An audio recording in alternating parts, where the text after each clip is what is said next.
What are CSS filters?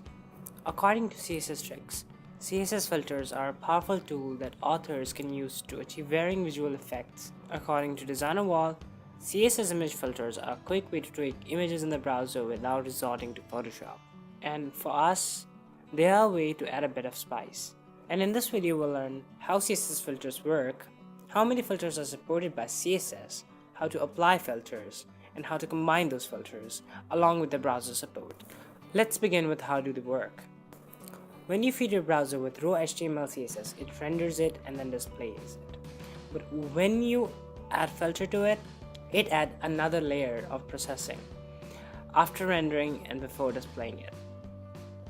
And this is where all magic happens, and a filter gets magically applied. Now that we know how CSS filters work, but how many filters are really out there?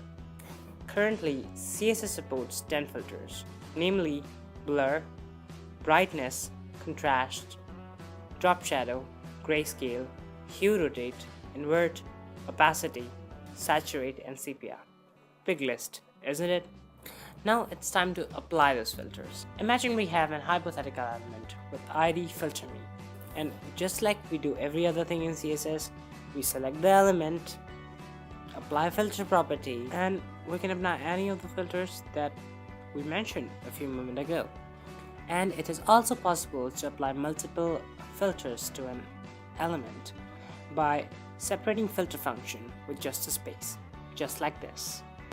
Now you can combine filters of your choice to create your own visual effect. Talking about browser support, CSS filters are supported by all major browsers except Internet Explorer. And this is it for this video. I hope you like it. Make sure to subscribe me for more and give this video a thumbs up. As well as we have mentioned some resources in the doobly-doo below. Make sure to check them out. And soon we'll be writing an article on CSS filters at our website, so make sure to check it out as well. And we'll see you guys next time.